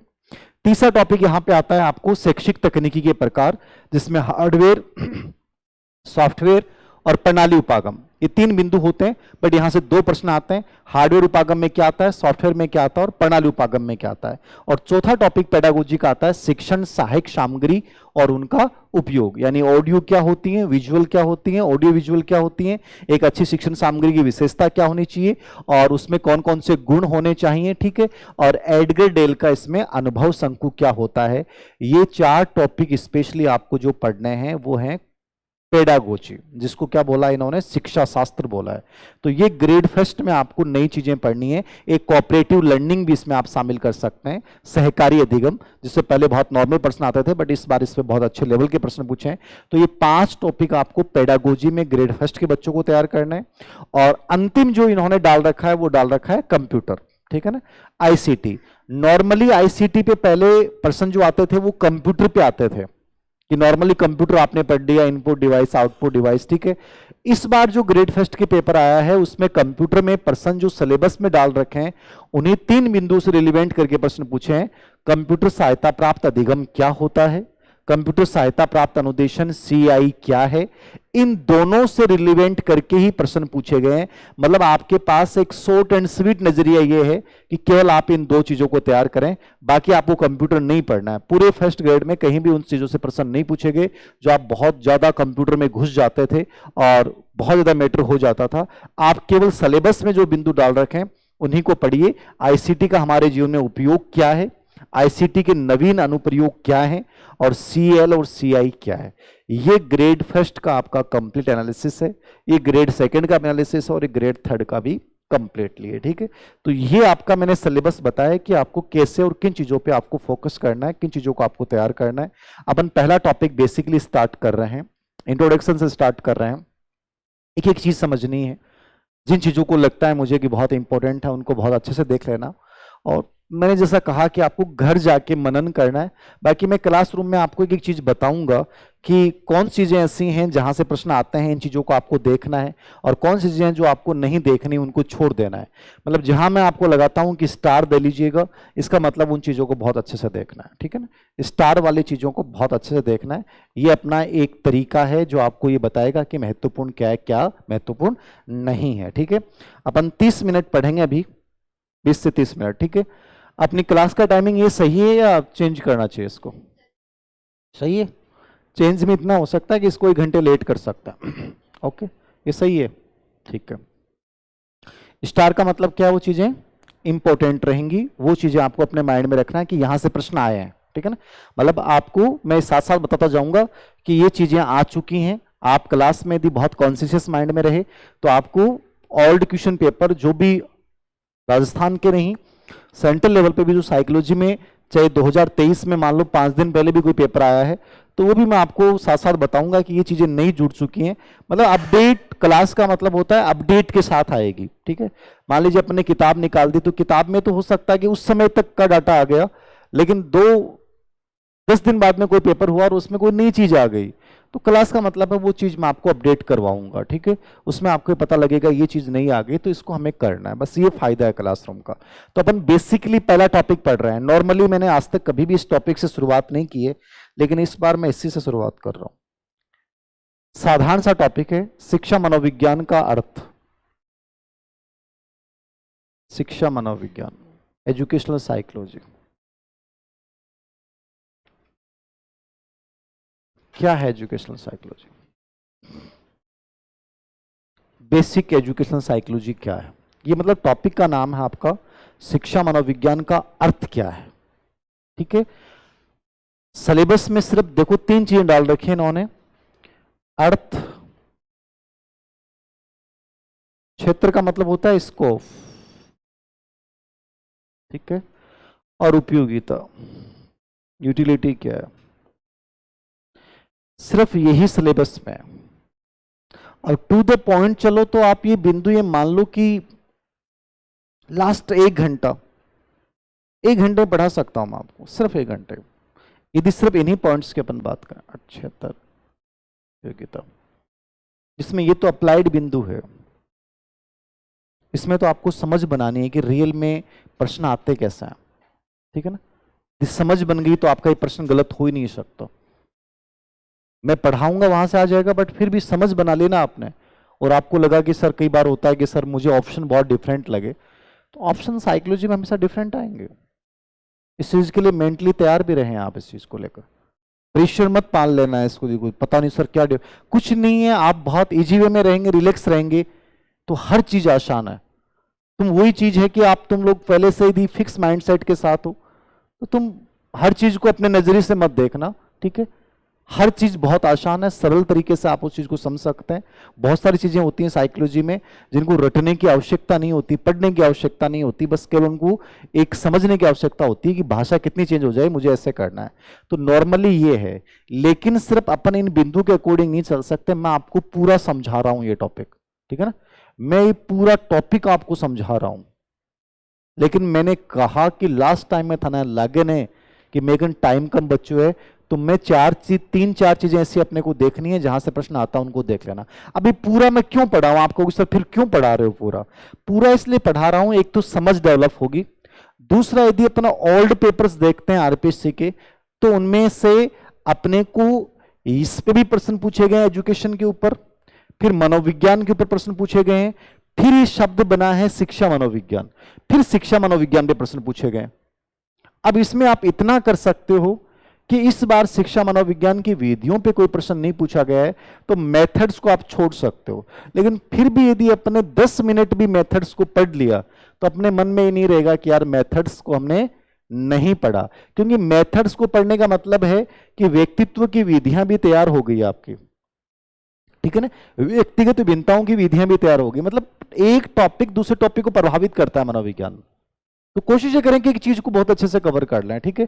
तो मैं आपको पूरा एक एक चीज को समझा रहा हूं, आराम से अपन रिलैक्स रूप से पढ़ रहे हैं, क्योंकि अभी अपने ऊपर दबाव नहीं है, ठीक है ना। यही मान ले कि मैं बैच स्टार्ट करता, भर्ती आ जाती तो मेरे ऊपर भी दबाव हो जाता कि यार फटाफट सिलेबस करवा दो, तो मैं भी हो सकता है एकदम से स्पीड भी जगह होती, हो सकता है सिर्फ इन्हीं 3 बिंदुओं करवाता। तो अभी मैं आपको एक एक चीज आराम से समझा रहा हूँ, आराम से आप एक चीज समझ लें और उससे एक समझ भी डेवलप हो जाएगी और हमेशा के लिए एक बेहतरीन चीज तैयार हो जाएगी कि अब इसके अलावा अपने को कुछ भी नहीं पढ़ना है। तो अपन बेसिकली एक चीज को पढ़ रहे हैं, एजुकेशनल साइकोलॉजी, ये आपका सिलेबस का पहला टॉपिक है। किसी भी सिलेबस के अपन किसी भी ग्रेड किसी भी लेवल की अपन प्रिपरेशन करें तो आपको ये टॉपिक सबसे पहले पढ़ना होता है, ठीक है। 2 प्रश्न यहां से आने चाहिए, कोई भी आप ग्रेड करें, अभी जैसे पेपर देखें grade second, grade first, grade third, कोई भी पेपर देखें आप, तो 2 प्रश्न यहां से आने चाहिए और दोनों प्रश्न अमूमन बच्चों के गलत नहीं होते यदि वो इसके पैटर्न को पकड़ गए तो, ठीक है। तो पहला बिंदु जो है वो मैं आपको नॉर्मली समझा रहा हूं, शिक्षा। अब 2 चीजें और करूंगा इसमें, अनरिलीवेंट चीजें नहीं पढ़ाऊंगा आपको इसमें। ये भी नहीं है कि मैं आपको डिटेल पढ़ा रहा हूं तो इसमें अनरिलीवेंट चीजें ही बता रहा हूं, नहीं। अब एजुकेशन में समझा रहा हूं तो एजुकेशन में मैं आपको उतनी चीजें बताऊंगा कि जो अभी एग्जाम में आ चुकी हैं या जो आ सकते हैं। बाकी चीजें चाहे मैंने किताब में चाहे एजुकेशन पे कितना ही मैटर डाल रखा हो, मैं आपको नहीं लिखाऊंगा, मतलब वही मैटर जो आपके लिए उपयोगी है, मतलब अनावश्यक चीजें इसमें भी नहीं करवाऊंगा। अपन सबसे पहले इसमें समझें एजुकेशन, क्योंकि मैंने कहा है 2 वर्ड से मिलकर बना है, शिक्षा फिर प्लस मनोविज्ञान, फिर क्या बनता है ये शिक्षा मनोविज्ञान, फिर बनता है डायरेक्ट। यदि अपन सिलेबस के अकॉर्डिंग चलें तो मैंने कहा अपन डायरेक्ट यहां पहुंच सकते हैं सिर्फ शिक्षा मनोविज्ञान का अर्थ, लेकिन प्रश्न शिक्षा से भी पूछे गए हैं और फिर मनोविज्ञान से तो बहुत ज्यादा पूछे गए कि मनोविज्ञान का विकास कैसे हुआ, मनोविज्ञान के विकास में किन लोगों ने योगदान दिया, ठीक है। मनोविज्ञान के 4 स्वरूप क्या थे, मनोविज्ञान को सबसे पहले किस रूप में परिभाषित किया गया, मनोविज्ञान के ऊपर डेफिनेशंस क्या है। आरपीसी की यदि अपन प्रिपरेशन करते हैं तो परिभाषाओं का बड़ा गेम होता है, परिभाषाएं बहुत आते हैं। मतलब कि इस टॉपिक में आप मान के चलिए कि 2 प्रश्न आते हैं इस टॉपिक में, तो एक प्रश्न आपके पास डेफिनेशन का होगा। अब डेफिनेशन याद करने का तरीका क्या होता है, कोई तरीका नहीं होता है, कोई शॉर्टकट नहीं होता है। डेफिनेशन में सिंपल सा रूल ये होता है कि जो परिभाषा पहले किसी परीक्षा में आ चुकी है उस डेफिनेशन को आप जरूर देखें, समझिए, नई परिभाषाओं को आप छोड़ दें। लेकिन चूंकि अभी आप बहुत समय पे प्रिपरेशन कर रहे हो तो आप जो चीजें मैं पढ़ा रहा हूं एक बार उन चीजों को घर पे जाके दी रिपीट करेंगे तो परिभाषाएं याद हो जाएंगे। अब मैंने आपको पहले भी कहा है, मैं मेरे दी परिभाषा याद है ना तो थारा कुछ भी याद हो उसका। मैं यदि साइकोलॉजी का मैंने इतना सब कुछ कर सकता हूं तो आप भी कर सकते हो, ये आप याद रखो इस चीज को, ठीक है ना। मेरे हर दम 400 के आसपास परिभाषाएं याद है, हर टाइम याद रहती हैं। किससे हैं ये, ध्यान से, अभ्यास से। लाइफ में हर चीज सीखी जा सकती है बशर्ते कि अपन ये मान लें कि अपन सीख सकता है, ठीक है। तो जो परिभाषा मैं आपको बताऊं कि ये आ चुकी है उसको आप जरूर देख लें, बाकी छोड़ देना चाहे। सबसे पहले इस शब्द की बात करें अपन एजुकेशन पे, पूरे पार्ट को अपन समझ लें।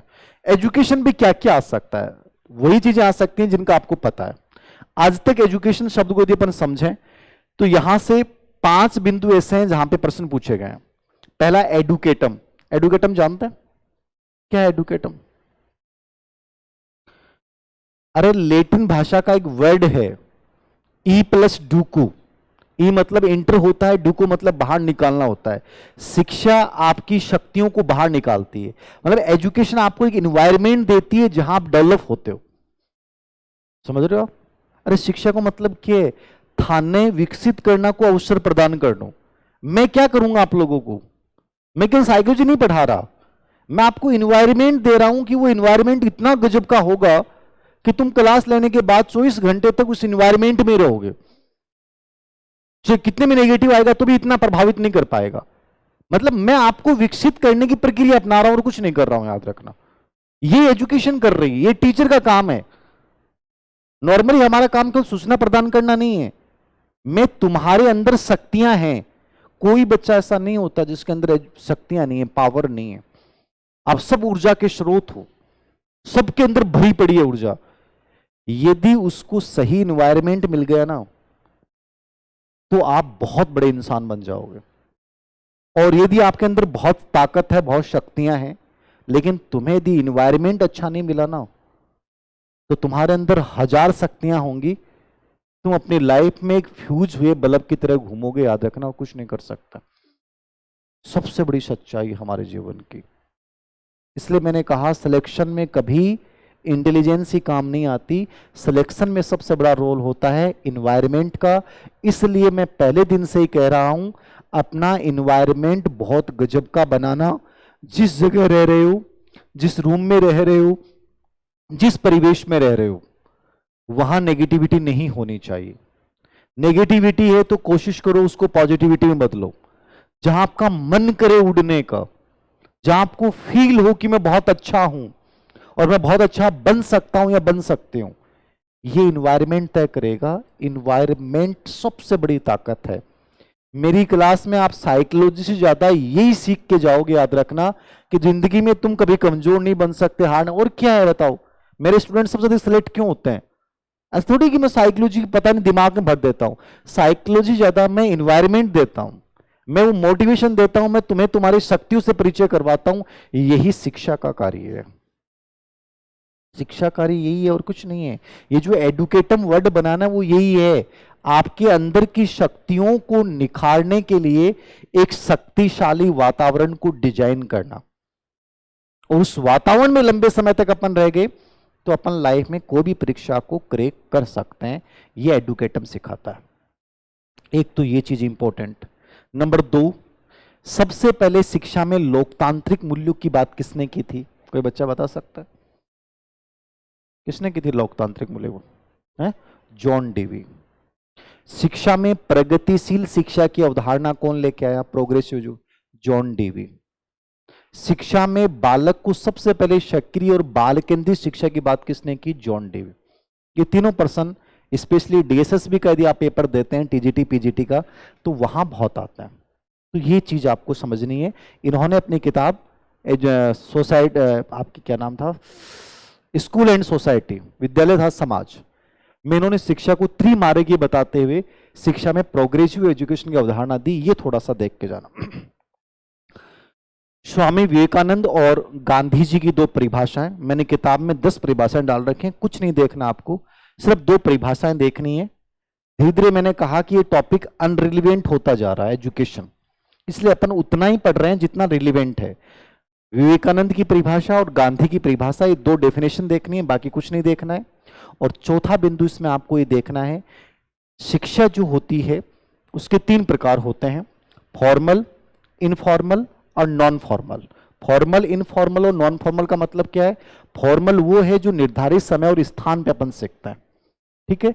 इनफॉर्मल क्या है? जिसका समय स्थान निश्चित नहीं होता, अपन कहीं भी सीख सकते हैं। स्पेशली ग्रेड फेस्ट के 2012, 14 और 18 तक के पेपर थे, उनमें पर्सन फिक्स था कि अनौपचारिक शिक्षा का सबसे बड़ा माध्यम क्या होता है? तो क्या होता है? परिवार होता है। क्या होता है? परिवार। ये डीएसएसबी वगैरह इनमें भी ये प्रश्न बहुत आते हैं। मतलब जहां पेडागोजी प्रधान होती है ना, तो पेडागोजी एजुकेशन से निकला है, तो एजुकेशन रिलेवेंट चीजें बहुत पूछता है, तो ये प्रश्न बहुत बार पूछा गया है। तो वो परिवार हो गया। और तीसरी आपकी क्या है? नॉन फॉर्मल है। नॉन फॉर्मल में क्या पढ़ेंगे आप? जो अपन घर बैठे शिक्षा प्राप्त करते हैं, जो आजकल का सबसे लोकप्रिय कॉन्सेप्ट है, और वो है ओपन। क्या है? Open education. कि अपन कोटा से अपने कोई डिप्लोमा कर लिया, इग्नू से आपने डिप्लोमा कर लिया, आप रेगुलर डिग्री एक साथ कर रहे हैं, आप पीजी कर रहे हैं, पीजी के साथ आपने कोई ओपन से और कुछ कर लिया, आप बीएड कर रहे हैं, बीएड के साथ आपने एमए ओपन से कर लिया। तो ये डिस्टेंस एजुकेशन जो भी करेंगे आप वो सब किस में आ जाएगा? निरौपचारिक। तो ये आपको देखना है। एक थोड़ा सा आपको एजुकेशन और शिक्षा में डिफरेंस थोड़ा सा समझना है, मनोविज्ञान और एजुकेशन में, ठीक है ना, कि दो डिफरेंस स्पेशली जहां से प्रश्न पुटअप किए जाते हैं कि एजुकेशन जो होती है वो आइडियल साइंस है, मतलब आदर्शात्मक विज्ञान बोला जाता है। आदर्शात्मक विज्ञान क्यों बोला जाता है? क्योंकि हर चीज में मूल्यों की बात करता है, ये चाहिए शब्द की बात करता है। मैं कहूंगा आपको एक अच्छा इंसान बनना चाहिए, आपको एक बहुत अच्छा विद्यार्थी बनना चाहिए, आपको एक अच्छा भारतीय बनना चाहिए। मैं हर जगह जब चाहिए शब्द की बात करूंगा वो एजुकेशन है। और जब मैं आपको कहूंगा कि आपका पढ़ाई में ध्यान क्यों नहीं जा रहा, आप कहोगे कि सर मैं साल में मैंने 4 बार एग्जाम दे ली लेकिन मैं सक्सेस नहीं हो रहा हूं, तो मनोविज्ञान कहेगा कि क्यों नहीं हो रहे हो, कमी कहां रह रही है, आप कौन सी चीजें जिनको इग्नोर कर रहे हैं और वो तुम्हारे लिए असफलता कारण बन रही। तुम्हारा एनवायरमेंट या तो अच्छा नहीं है। अब मैं जानूंगा तुम्हारी असफलता के पीछे, ऐसा नहीं है कि तुमने कहा कि सर मैंने पढ़ाई तो बहुत की थी, बुक्स भी मैंने अच्छे से पढ़ी थी, बट फिर भी मेरा रिजल्ट क्यों नहीं आता है। उस रिजल्ट का नहीं आने के रीजंस क्या हैं, मैं जानूंगा। तुम्हारा एनवायरनमेंट खराब हो सकता है, तुम्हारा कॉन्फिडेंस, लैक ऑफ कॉन्फिडेंस हो सकता है, ठीक है, तुम्हारी किसी चीज को पढ़ने की योग्यता में कमजोरी हो सकती है, तरीके में कमजोरी हो सकती है, लर्निंग स्टाइल में कमजोरी हो सकती है। मैं इनको जब जान के इनको दूर करूंगा तो वो है मनोविज्ञान। इसलिए मनोविज्ञान को अपन बोलते हैं विद्यात्मक विज्ञान, ठीक है ना, वो आदर्शात्मक नहीं है। तो ये डिफरेंस बहुत बार एग्जाम में पूछा जाता है, याद रखना, ठीक है। शिक्षा जो है वो साध्य है और उसको प्राप्त करने का साधन क्या है, मनोविज्ञान है। एजुकेशन जो है वो संश्लेषणात्मक है, मतलब हर चीज को एकीकृत करती है, और मनोविज्ञान हर चीज को डिवाइड करता है, टुकड़ों में बांटता है, विश्लेषणात्मक है, याद रखना, ठीक है। तो ये 2-3 डिफरेंस आपको याद रखना है बस। एजुकेशन पे आपको इसके अलावा कुछ नहीं जानना है, यानी शिक्षा शब्द पे यदि कोई प्रश्न आ सकता है तो मैंने अभी जो आपको बताया है वहां से आ सकता है। और बेसिकली आपको इतना भी पता होना चाहिए कि एजुकेशन में 4H की अवधारणा क्या होती है और RRR की अवधारणा क्या होती है। वो इसलिए पता होना चाहिए क्योंकि तुमने इसमें बीएड की डिग्री ली है। यदि बीएड की डिग्री ली है तो आपको, यदि मान लीजिए आप केवीएस का इंटरव्यू देने जा रहे हैं, आपका मॉक इंटरव्यू या कहीं भी जा रहे हैं, तो आपको बेसिकली इतना पता होना चाहिए कि 4H का कॉन्सेप्ट आपसे इंटरव्यू में बहुत बार पूछा जाता है, 4H क्या है। तो ये नॉलेज आपको एजुकेशन पे लेना है। इसके अलावा आपको एक भी बिंदु नहीं देखना, मतलब अपनी सीमाएं तय करनी है, एक डेडलाइन तय करनी है कि मुझे इतना पढ़ना है और इसको बेहतरीन तरीके से पढ़ना है। ऐसा नहीं है कि इसकी कोई सीमा ही नहीं है। आज मैंने इतना पढ़ा दिया, फिर आपने किताब ली, उस किताब में कोई नई चीज मिल गई, फिर आपने किसी कोचिंग का कोई टेस्ट लिया, उस कोचिंग के टेस्ट में कोई नया प्रश्न आ गया तो आपने सोचा धीर सिंह सर ने तो नहीं करवाया, चलो मैं इसमें ये चीज ऐड कर लेती हूं। आप इस प्रकार ऐड करते गए ना तो आपका दायरा इतना बड़ा होता जाएगा, आपको ये समझ में नहीं आएगा कि मुझे याद कौन सी चीजें करनी है।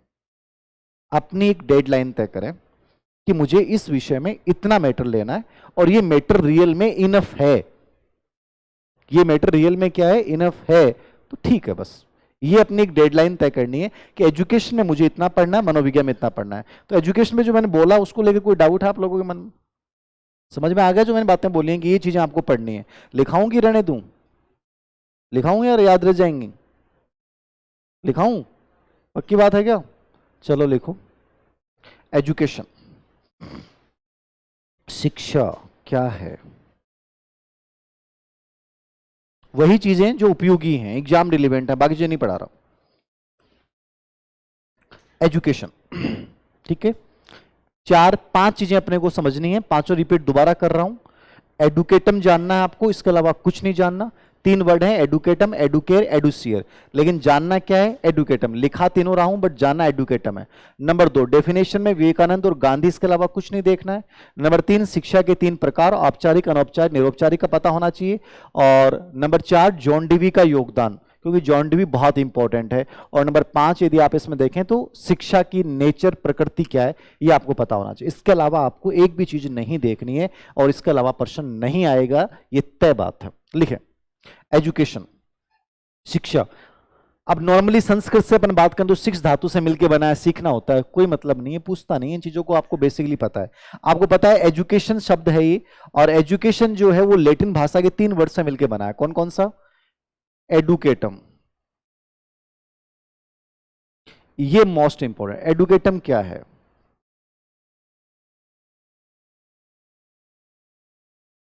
ये वर्ड जो है वो किस भाषा का है? लैटिन भाषा का है, ठीक है। और एडुकेटम का मतलब होता है ई प्लस डुको। शिक्षा शब्द की उत्पत्ति लिखोगे, शिक्षा शब्द की उत्पत्ति लैटिन भाषा के एडुकेटम से हुई है। एडुकेटम ये किस भाषा का शब्द है? ये लैटिन है, इंपॉर्टेंट। लैटिन भाषा का शब्द क्या है? एडुकेटम। एडुकेटम किससे मिलके बना है? E plus डुको। ई का मतलब क्या होता है? इंटर। और डुको का मतलब क्या होता है? बाहर निकालना। क्या होता है? बाहर निकालना। ई का मतलब इंटर यानी अंदर हो गया, और डुको का मतलब क्या है? बाहर निकालना। यानी एजुकेशन तुम्हारे अंदर की ताकत को बाहर निकालेगी। अब तुम सब ऊर्जा से भरे पड़े हो, लेकिन अमूमन क्या होती है? ऊर्जा खत्म हो जाती है जब उसको एनवायरनमेंट नहीं मिलेगा।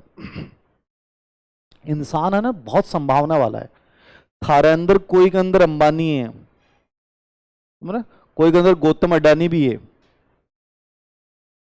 गौतम अडानी छोटी मोटी चीज नहीं है। अब आजकल लोग आलोचना करते हैं कांग्रेस वाले, तो वो इतना दिमागी आदमी है, बताओ, उसने इतना बड़ा इंफ्रास्ट्रक्चर खड़ा कर दिया अपने पैसों से, हमारे पैसों से। तो आदमी तो गजब का ना, ऐसे लोग ही जिएंगे इस दुनिया में जिनमें इमोशनल इंटेलिजेंस बहुत गजब की है, उसमें बहुत गजब की, याद रखो। तो आपके अंदर सब में कोई ना कोई बैठा है। कोई मोदी भी बैठे हो उसके, कोई राहुल गांधी भी उसके, सब में कोई ना कोई है। बस अब उसको इन्वायरमेंट कैसा मिलता है? यदि इन्वायरमेंट प्रॉपर्ली मिल गया तो आप वहां डेवलप हो जाएंगे, और नहीं मिला तुम एक साधारण जिंदगी जी के, काम निकाल के जिंदगी जी जाओगे, एक साधारण सी जिंदगी, बकवास से जिंदगी। और यदि तुम्हें इन्वायरमेंट मिल गया उस ऊर्जा के अकॉर्डिंग, उस शक्ति के अकॉर्डिंग, तो तुम एक बेहतरीन जिंदगी जी जाओगे। ये बेहतरीन जिंदगी जीने का जो माध्यम है वो कौन है? एजुकेशन। अब मैंने कहा एजुकेशन केवल ये नहीं है जो मैं दे रहा हूं तुम्हें, मैं क्लास में पढ़ा रहा हूं साइकोलॉजी। एजुकेशन वो है जो हर जगह से आपको मिल रही है और रियल में आप उसको प्रैक्टिकली रूप से अप्लाई कर रहे हो। समझ रहे हो ना आप लाइफ में बहुत आगे तक जा सकते हो, आप बहुत बड़े बिजनेसमैन बन सकते हो। ये तुम्हारे अंदर वो अप्रोच है। समझ रहे हो ना आप? आज मैं देख रहा था, रास्ते में आ रहा था, एक वो चाय वाली दुकान खुली है, एमबीए चाय वाला, उसने सिक्का भी खोल लिया है। बताओ, एक साधारण सा लड़का, कुछ भी नहीं, लाइफ में फ्लॉप हो गया, और बंदे ने एमबीए की डिग्री का यूज। एमबीए की डिग्री पहले बहुत बड़ा नाम हुआ, अगर तो आजकल एमबीए तो फर्जी डिग्री है। कोई भी कर सके, कोई भी कर सके। कोटा ओपन से कर लो एमबीए, बताओ, घर बैठे एमबीए हो गई। उसने शब्द को भुनाया, आज वो कितना पैसे वाला है लड़का। उसकी चाय की क्वालिटी आप देखोगे, सिक्कर पिपराली रोड के ऊपर है, पिपराली रोड पे ही जितनी भी टॉप चीजें हैं वो सब पिपराली रोड पे, नवलगढ़ रोड पे नहीं है। नवलगढ़ पे थे हो शिक्षक भर्ती वाला अन ब्यूरो है, जगो डायरी पे की चाय पीवन है, वो गयो एमबीए, वो बाढ़ में 150 रुपया धर्म ही को नहीं, मतलब ही को नहीं। 150 रुपये खर्च करेगा नीट आईआईटी का बच्चा, अच्छे परिवार का बच्चा, एकदम किशोर अवस्था का बच्चा, भावनाएं उमड़ रही हैं, और जो लड़की साथ होगी तो पिज्जा बर्गर चाय कॉफी 1000-1200 रुपये, मतलब पता ही कौन चले हो, फीलिंग नहीं। थारा यदि 1000 रुपया खर्च होगा यदि कोई जाके 20 दिन तक तो सुनमर होगा कि यार हो के 150 की चाय पी ली, 10 दिन चाय पीना भूल जाओगा। चाय 150 रुपये की चाय, इसलिए नवलगढ़ रोड पर अति बड़ी चाय और कदे को नहीं आ सके, उसको पता है मार्क। मैं क्या कह रहा हूं, ये चीजें हैं, देखो आप किन चीजों को कैसे पकड़ते हैं, मार्केट कौन सा है, कहां है, किन चीजों को पकड़ा जाता है, पूरा ब्रेन वॉश किया जाता है कि यार वही बच्चा आ सकता है, बाकी नहीं आ सकता। अपन नहीं जा सकते, 100% नहीं जा सकते। और उस चाय की क्वालिटी आप पीओगे ना, आपको लगेगा यार क्या बकवास चाय दिए, इतना बड़ा कप भर के दिया, 120-30 रुपए, 60-90 रुपए की एक चाय ली, एकदम बकवास, ना अदरक है ना और कुछ है। और वही थड़ी वाला चाय बनाता है, 5 रुपए 8 रुपए लेता है, अदरक भी डाली वो भी डाली, लेकिन वो अपनी साधारण जिंदगी जिएगा, बड़ा नहीं कर पाएगा। समझ रहे हो ना आप? पूरा गेम यही है। आपके अंदर ताकत सबके अंदर है, लेकिन यदि उसको एक व्यवहारिक प्रैक्टिकल प्लेटफॉर्म एजुकेशन मिल गई तो इंसान कुछ भी कर सकता है। यही तुम लोगों को करना है, याद रखना। अपने को चाय की दुकान नहीं खोलनी है अभी, अंदर से बाहर निकालना। यानी एजुकेशन आपका क्या करता है, उन शक्तियों को बाहर निकालती है और पोषित करती है। अब 3 वर्ड हैं, याद रखना, ये तीनों नहीं पढ़ने, एग्जाम में केवल यही आता है। अब पढ़ लिखने को आप लिख सकते हो एडुकेयर, दूसरा वर्ड क्या है एडुकेयर, और तीसरा वर्ड क्या है एडुसियर। ये 3 वर्ड हैं, ये तीनों लैटिन भाषा के हैं, लेकिन मैंने कहा परीक्षा में केवल एक ही आता है एडुकेटम। अब लिखना चाहो तो थेलिक्स को कि गुरुजी दूसरा वर्ड क्या है एडुकेयर है, और तीसरा वर्ड क्या है एडुसियर है। एडुकेयर का मतलब होता है आगे बढ़ाना, और एडुसियर का मतलब होता है विकसित करना। ये आपको क्या करता है, आगे बढ़ा रहा है, और एडुसियर क्या कर रहा है, आपको डेवलप कर रहा है। तो ये वर्ड तो 3 है, शब्द तो 3 है, लेकिन मैंने कहा काम की बात क्या है इसमें, सिर्फ एडुकेटम। समझ रहे हैं आप? हमें लेना क्या है ये बहुत जरूरी है। मैं कितना भी बता सकता हूं तुम्हें, केवल इस एक वर्ड पे अपन 1 घंटे डिस्कशन कर सकते हैं, लेकिन उपयोगी नहीं है। हमें इतना ही समझना है, एडुकेटम ई प्लस डूको लैटिन भाषा का वर्ड है, अंदर से बाहर निकालता है। 2 वर्ड और हैं एडुकेयर एडुसियर। अब कंपेयर मत करना कोई चीज को, मैं बार बार बोल रहा हूं, मैं इसलिए बोल रहा हूं आपको। आप यदि यहां चाहोगे आपको नई चीजें मिलेंगी, आपको लगेगा इसने बहुत अच्छा पढ़ाया है, वो अच्छा नहीं होता है। मैं यहां 2 वर्ड और लिखा दूं और आपको लगे यार नई चीज आ गई, नहीं, ये काम की नहीं है तो मेरे लिए मतलब नहीं है, मैंने लिख लिया इसको, लेकिन ये काम की नहीं है। आप दूसरे नोट से कंपेयर करोगे, उसने कहा अरे धीर सिंह सर ने तो आपको ये नहीं लिखा है यार, उन्होंने तो ये नहीं लिखा है, एकदम अच्छा नहीं पढ़ा रहे हैं। मेरे लिए उपयोगी क्या चीज है वो मुझे सर्च करने, तो एडुकेटम ही पढ़ना है। लैटिन भाषा का एडुकेर एडुसियर भी वर्ड है, बट ये अपने एग्जाम से रिलेवेंट नहीं करता है। तो पहली चीज आपके समझ में आ गई एजुकेशन का अर्थ क्या है, ठीक है। नंबर 2 पे आपको यहां पे समझनी है, एजुकेशन पे शुरुआत में 2 लोगों ने काम किया, जॉन एडम्स ने और जॉन डीवी ने, लेकिन इंपॉर्टेंट काम वर्क जिसका एग्जाम से रिलेवेंट है वो कौन है, जॉन डीवी है। कौन है वो, जॉन डीवी। तो जॉन डीवी याद करना है, जॉन एडम्स कभी नहीं पूछेगा आपसे, कभी नहीं पूछेगा। अब मैं लिखा दूंगा, लेकिन आपको नहीं पढ़ना है जॉन एडम्स, मतलब ही नहीं है। जॉन डीवी याद करना, और जॉन डीवी के 3 प्रश्न कौन से एग्जाम में बार बार पूछ जाते हैं वो पता होना चाहिए। प्रोग्रेसिव एजुकेशन किसकी अवधारणा है, जॉन डीवी की। शिक्षा में जनतांत्रिक या लोकतांत्रिक मूल्यों की बात करने वाला पहला व्यक्ति कौन था, जॉन डीवी था। स्कूल एंड सोसाइटी में शिक्षा को त्रिमार्ग की प्रक्रिया किसने कहा। ये 3 बातें पढ़ लो, ये किसी न किसी परीक्षा में आती रहती हैं, जरूरी नहीं आपकी आए, बट ये हमेशा किसी न किसी प्रक्रिया में आते रहते हैं, तो आपको पता होना चाहिए। तो लिखें 2 नंबर पे, जॉन डीवी ने, John Dewey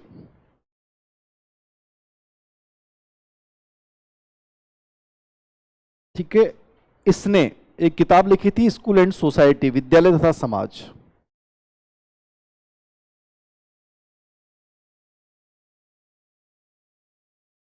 school and society किसकी किताब है, जॉन डीवी की।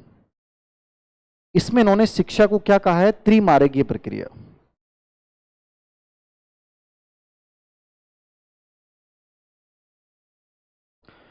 जॉन डीवी ने किताब लिखी है स्कूल एंड सोसाइटी, विद्यालय तथा समाज, और इसमें उन्होंने शिक्षा को त्रिमार्गीय प्रक्रिया कहा है। क्या कहा है, त्रिमार्ग।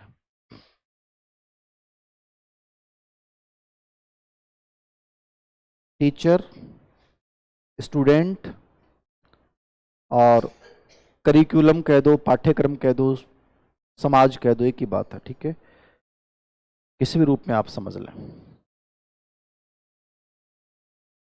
शिक्षक सबसे ऊपर आता है, लेकिन इसने प्रधान किसको माना था, विद्यार्थी को, स्टूडेंट को, और पाठ्यक्रम।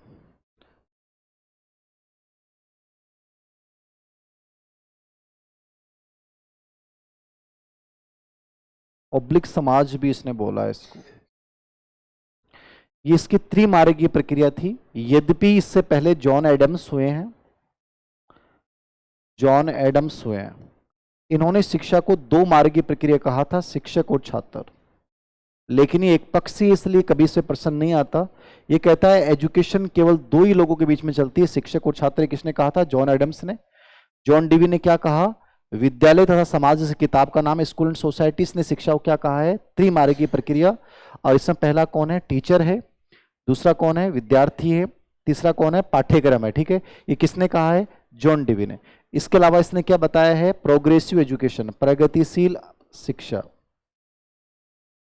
की अवधारणा किसने दी है? बाल केंद्रित शिक्षा। ये प्रश्न बहुत आते हैं डीएसएसबी में।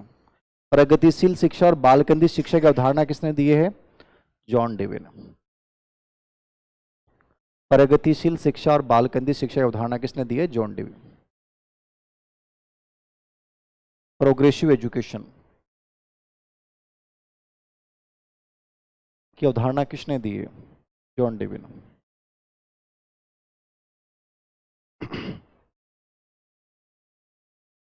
क्लियर है यहां तक? कोई डाउट है किसी को? कोई भी डाउट होना, ऐसा लगे कि सर ये चीजें ऐसे है, तो बात पूछ लिया करो। ये पर्सनल बैच का यही फायदा होता है, बाकी नहीं पॉसिबल होता है। इसलिए इस बार यही तय किया है कि किसी भी कोचिंग से जुड़ना नहीं है, कि चाहे मैं 50 बच्चों को पढ़ाऊंगा, बट उन्हीं को ईमानदारी से पढ़ाएंगे। और दूसरा उद्देश्य ये था कि मैं एक्टिव रहूंगा इस बहाने। मैंने आपको पहले ही बोला था, मेरा ये बैच लाने का उद्देश्य था, मुझे एक्टिव रहना है। मैं आलसी होने लग गया था, तो मुझे मेरी ऊर्जा का प्रयोग करना है। इस बहाने मैं जल्दी उठूंगा, सुबह 4 बजे उठूंगा, मैं 1 घंटे पहले पढ़ूंगा इसमें क्या चीजें बेटर और हो सकती हैं, तो मैं बहुत अच्छा बनता जाऊंगा। मैं आप लोगों के बारे में ज्यादा, मैं अपने बारे में ज्यादा सोच रहा हूं। ये मैं आपसे, आप भी अपने बारे में ज्यादा सोचना शुरू कीजिए। मैं अच्छा बनूंगा, आप अपने आप अच्छे बनोगे। यही सोचना आपको। एक रूटीन होना चाहिए हमारे जीवन का।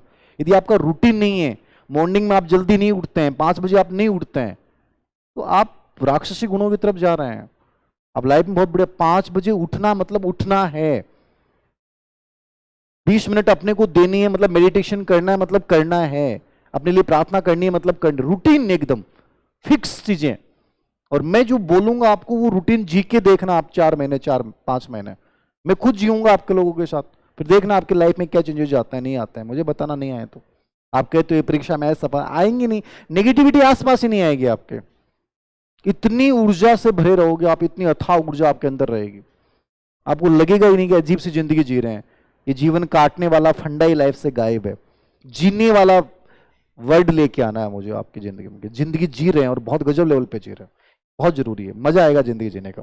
तो प्रोग्रेसिव एजुकेशन का मतलब होता है प्रगतिशील शिक्षा का मतलब क्या है? प्रोग्रेसिव वर्ड क्यों दिया इसने? पहले एजुकेशन क्या थी? शिक्षक केंद्रित थी। तो रूढ़िवादी अवधारणा थी कि गुरुजी प्रधान है, गुरुजी जो कहेंगे मैं ही उसी। इसने पहली बार कॉन्सेप्ट को चेंज किया। तो नई चीज जब आती है तो उसके लिए वर्ड यूज किया जाता है प्रोग्रेसिव, प्रगतिशील। किसने धारणा को चेंज कर दिया? शिक्षक के स्थान पे किसको लेके आ गया? ये बालक को लेके आ गया। बच्चे को इसने प्रधान बना दिया। तो बच्चे को प्रधान बनाते ही वर्ड क्या बन गया? प्रोग्रेसिव बन गया, प्रगतिशील बन गया। ठीक है, बाल केंद्रित प्रगतिशील के स्थान में मैंने बाल केंद्रित वर्ड क्यों बोला? क्योंकि 2 परीक्षा में यही प्रश्न पूछा गया, बाल केंद्रित शिक्षा की अवधारणा देने वाले कौन है? अब बाल केंद्रित शिक्षा की अवधारणा देने वाले बहुत सारे लोग हैं, लेकिन सबसे पहले बाल केंद्रित की जो बात की ना, वो किसने की? वो जॉन डीवी ने की। यानी जो प्रोग्रेसिव है वही बाल केंद्रित है, याद रखना। और जो प्रोग्रेसिव और बाल केंद्रित है वही, याद रखना, शिक्षा में लोकतांत्रिक मूल्यों की बात करेगा। जो बच्चे को सबसे ऊपर रखेगा इसका मतलब वो लोकतांत्रिक मूल्यों की बात कर रहा है। जो शिक्षक को प्रधान रख रहा है इसका मतलब वो लोकतांत्रिक नहीं हो सकता। इसलिए तीनों बिंदु को रिलेवेंट है। अब ये परीक्षा में प्रश्न आगे इसलिए मैं लिखा रहा हूं, किताब में लैंग्वेज नहीं मिलेगी। किसी किताब में आप देखोगे किताब में लैंग्वेज मिलेगी, वहां केवल इतना मिलेगा प्रोग्रेसिव एजुकेशन की अवधारणा किसने दी थी? जॉन डीवी ने दी है। अभी परीक्षाओं में प्रश्न आए अलग अलग लेवल के, तो इससे दिमाग खुलता है कि रियल में जॉन डीवी क्या है। एक प्रश्न ग्रेड फेस्ट में 2012 का पेपर यदि आपने देखे हो तो एक प्रश्न आया था वहां पे, तो एक एक चीज से कैसे निकलती जाती है। प्रथम शिक्षाविद किसे कहा जाता है? अब दो वर्ड चलते हैं साइक्लो आरपीसी में, ऐसे प्रश्न आते हैं साइकोलॉजिस्ट कौन है और शिक्षाविद कौन है। जैसे पेडागोजी और साइकोलॉजी अपन पढ़ते हैं, वैसे शिक्षाविद और ये मनोवैज्ञानिक। तो बहुत जगह कंफ्यूजन हो सकता है आपके कि सर फ्रोबेल क्या है। ये प्रश्न अभी केवीएस में आया था। फ्रोबेल मनोवैज्ञानिक है, शिक्षाविद है? तो शिक्षाविद है, साइकोलॉजिस्ट नहीं है वो।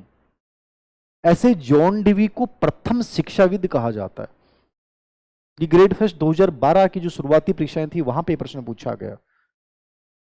अब जॉन डीवी मतलब कितनी सारी चीजें तैयार हो रही हैं आपकी जॉन डीवी। इस जॉन डीवी पर अपन 2 घंटे डिस्कशन कर सकते हैं। इसने प्रकार्यवाद दिया, फंक्शनलिज्म दिया। अब आपको दिमाग प्रकार्यवाद क्या है गुरुजी, क्या है प्रकार्यवाद, बता सकता है कोई? मनोविज्ञान का दूसरा संप्रदाय, पहला संरचनावाद आया, पढ़ाऊंगा मैं आपको, विलियम वुंड टीचेनर ने दिया। दूसरा फंक्शनलिज्म या प्रकार्यवाद दिया था John Dewey, William James, Angell Thorndike, H E Carr, ये सब लोग आते हैं जो व्यवहार की उपयोगिता पे बल देता है, कार्यों में बल देता है। तो आपके दिमाग में कॉन्सेप्ट क्लियर होना चाहिए कि यार ये चीजें रिलीवेंट आनी चाहिए कि जॉन डीवी आ गया मतलब सब चीजें क्लियर हैं। जॉन डीवी पे क्या क्या प्रश्न पूछ सकता है, जिसने सबसे पहले समस्या समाधान विधि को बहुत महत्वपूर्ण माना, जिसने लाइफ में करके सीखने में बल दिया। अरे प्रोजेक्ट विधि जो दी थी वो किसने दी थी? किलपैट्रिक ने। किलपैट्रिक किसका स्टूडेंट था? जॉन डीवी का। अब जॉन डीवी से आप अनुमान लगा लो जॉन डीवी कितना बड़ा योगदान है इसका पूरा एजुकेशनल साइकोलॉजी में। जॉन डीवी आते ही पूरा दिमाग खुल गया आपका, एकदम माइंड खुल गया, मजा आ गया। क्या जॉन डीवी तो ये होता है, जॉन डीवी ने इन चीजों पे काम किया है।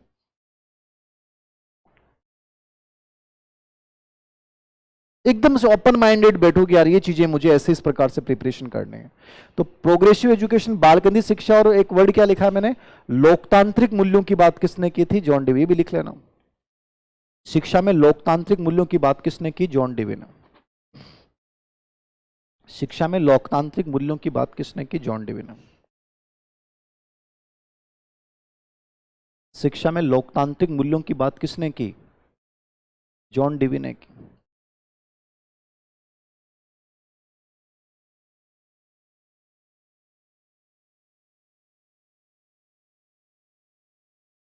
हो गया, प्रोग्रेसिव एजुकेशन वर्ड हो गया, बालकेंद्रित शिक्षा हो गया, ठीक है, स्कूल एंड सोसाइटी हो गया, शिक्षा को त्रिमार्गीय प्रक्रिया किसने कहा? ये हो गया, ठीक है ना। एक एक चीजें कंप्लीटली मतलब कि आपके तैयार हो गई कि जॉन डीवी ने किन किन चीजों पर बल दिया है। विद्यालय समाज किताब, अब मतलब जॉन डीवी कंप्लीट है अपना। ये दूसरा बिंदु। तीसरे बिंदु पे अपन चलते हैं, शिक्षा के प्रकार, टाइप्स ऑफ एजुकेशन। शिक्षा के प्रकार, टाइप्स ऑफ एजुकेशन। शिक्षा के प्रकार, टाइप्स ऑफ एजुकेशन। अब बताओ कितने होते हैं शिक्षा के प्रकार? शिक्षा के प्रकार लिखो पहला, औपचारिक, अनौपचारिक और निरौपचारिक।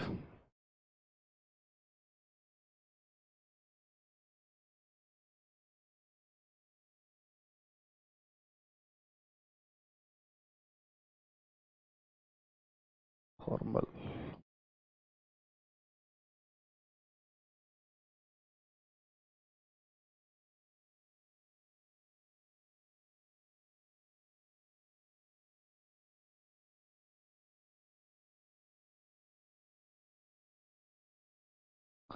और तीसरा है निरौपचारिक।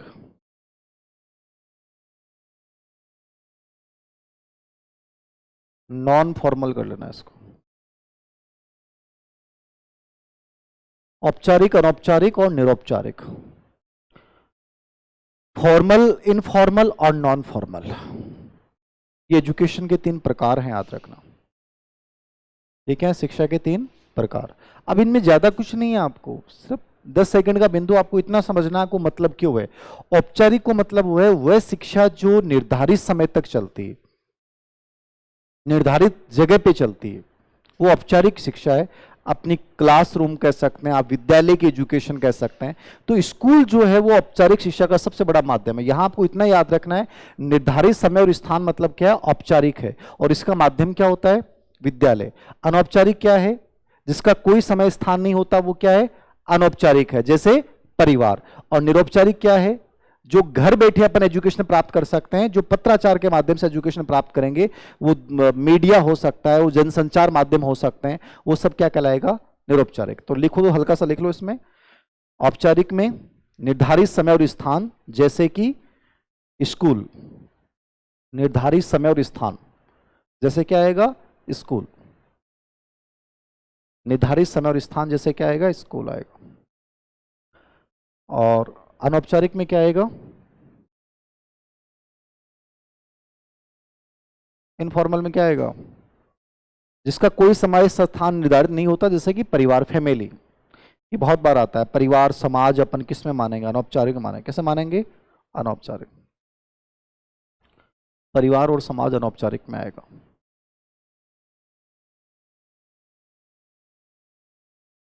और तीसरा क्या है, निरौपचारिक। निरौपचारिक में क्या आएगा,